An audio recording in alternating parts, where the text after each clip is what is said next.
سلام رفقا، تو این ویدیو قرار راجع به یکی از محبوب ترین و پولسازترین مشاغل خونگی واسط صحبت کنم که از همین فردا هم میتونی اونو شروع بکنی، یعنی هیته بسته‌بندی. تو این ویدیو قرار 0 تا 100 این کسب و کار رو با هم دیگه بررسی بکنیم. اینکه چطور میتونیم وارد اون بشیم، معایب و مزایای اون به چه صورت هستش، استراتژی‌های بازاریابیمون باید به چه صورت باشه و در نهایت چطور میتونیم این کسب و کار پولساز رو از فردا شروع بکنیم. به علاوه اینکه قراره چند تا ایده و سرنخ بهت بدم که ذهنت باز بشه برای شروع و در کنارش می‌خوایم سختی و آسونی هر ایده هم با هم دیگه بررسی بکنیم.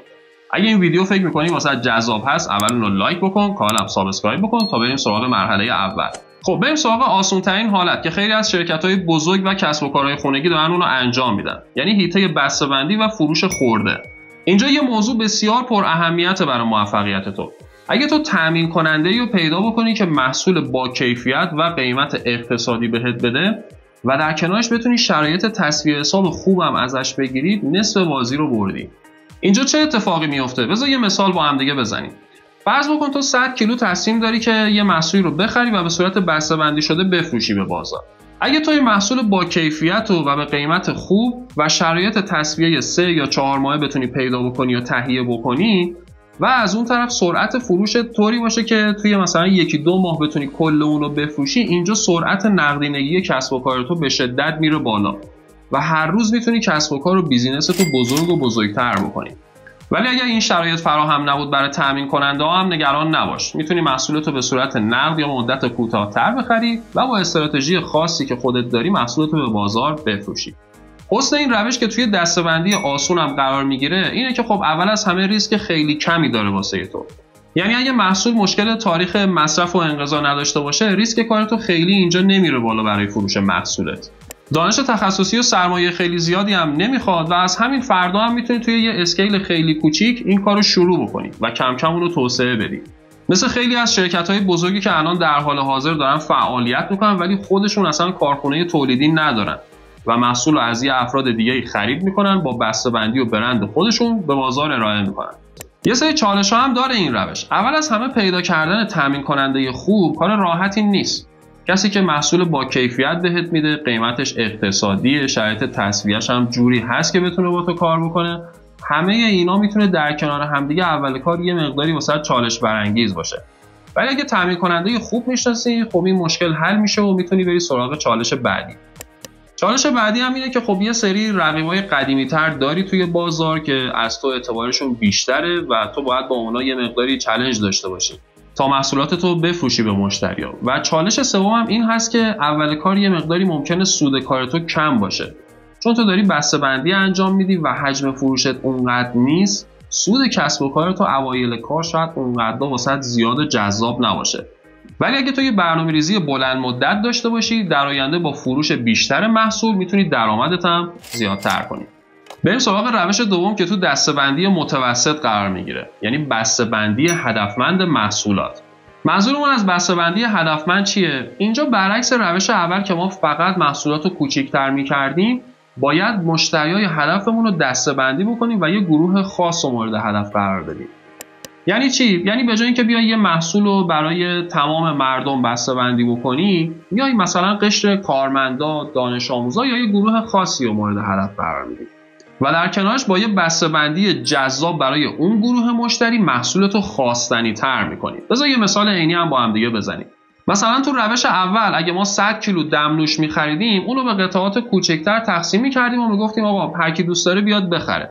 ولی تو این روش میای 2 یا 3 تا محصول رو برای گروه خاصی از افراد بسته‌بندی می‌کنی و محصولتو برای این گروه جذاب‌تر و خواستنی‌تر جلوه میدی.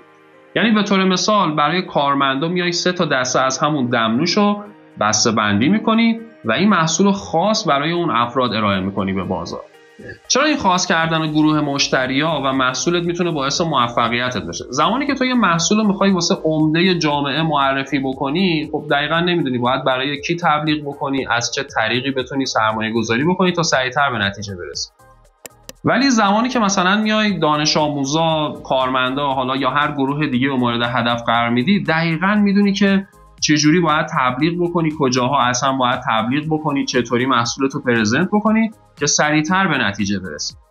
اگه بخوای همین محصول دمنوش رو به کارمندا مثلا معرفی بکنی، میای به طور مثال توی بسته‌بندیت 3 تا نوع دمنوش میذاری، واسه اونا توضیح میدی که این نمونه مثلا برای جلسات کاری هست که تو سر حال بری، تمرکز کافی داشته باشی. این نمونه برای زمانی هست که تو مثلا خسته شدی. این یکی هم برای زمانی هست که استرس داری و میتونی از اون استفاده بکنی.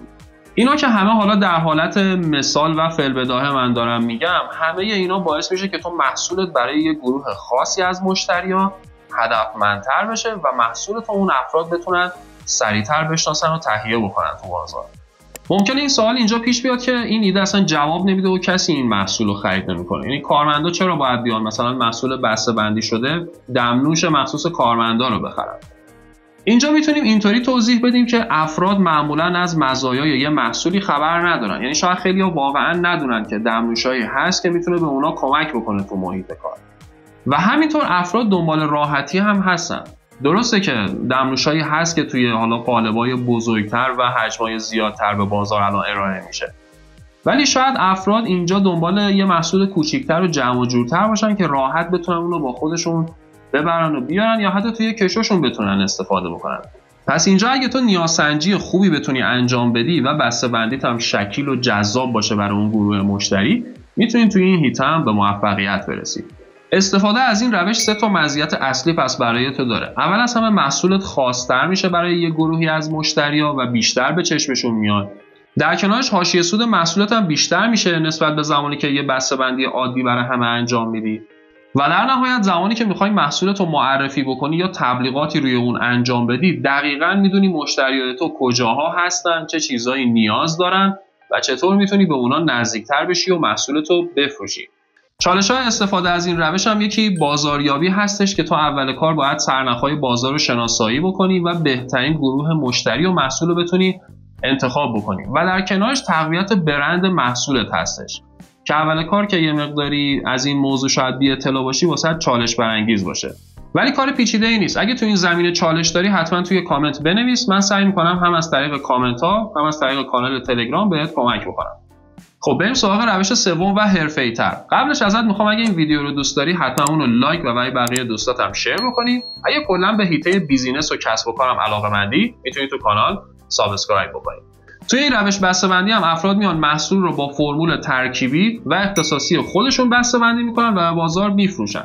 این روش بسته‌بندی هم بیشتر ما توی گروه ادویه‌ها، طعم‌دهنده‌ها و مکمل‌های گیاهی میتونیم ببینیم. اگه تو فرمول ترکیبی بلد باشی که باعث خاص شدن اون محصول بسته‌بندی شدت میشه، مشتری‌ها واسط صف میکشن، چون محصول تو کاملا خاص هست، قابل کپی کردن نیست و یه محصول و یه راه حلی رو به بازار معرفی میکنی که همه دنبالشن. هرچقدر مشکل و نیاز مشتری بزرگتر و احساسی تر باشه، ارزش محصول تو هم در کنارش بیشتر میشه. یعنی اگه تو بیای مثلا یه طعم دهنده دوغ به بازار معرفی کنی که فرمولش هم فقط دست تو هست، فروش خوبی میتونی داشته باشی، ولی شاید حاشیه سودت یه مقداری پایین باشه. ولی مکمل گیاهی که به رژیم و تناسب اندام افراد کمک میکنه، میتونه سود بیشتری هم داشته باشه واسه. مزیت‌های روش سوم یعنی بسته‌بندی با فرمول ترکیبی خاص، میتونه اولیش این باشه که خب محصول تو قابل کپی کردن نیست یا کپی کردن ازش به شدت سخت خواهد شد و در کنارش خاص کردن محصولت هم میتونه باعث افزایش فروش و تقویت برند محصول تو هم بشه. یعنی زمانی که تو یه محصول تک به بازار معرفی میکنی، سریعا مشتریای راضی محصولتو به هم دیگه معرفی میکنن و خیلی سریعتر میتونی به نتیجه برسی. چالش‌های استفاده از این روش هم اینه که ترکیب این فرمولا در دسترس همه نیست. اگه تو الان فرمول خاصی و بلد نباشی، شاید زمان و انرژی زیادی لازم داشته باشی که یه فرمول جدید کشف بکنی و اونو بسته‌بندی کنی و به بازار بفروشی. و اعتمادسازی و فروش اولین محصولایی هست که تو می‌خوای به بازار معرفی بکنی که تو همین ویدیو چند تا راهکار من بهت میگم.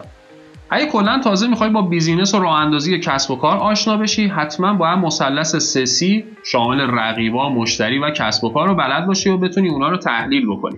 که من اخیراً واسش یه ویدیو رکورد کردم که حتما توصیه می‌کنم اونو ببینی و اطلاعات بیسیک تو راجع به کسب و کار و بازار و مشتری‌ها بتونی تقویت بکنی.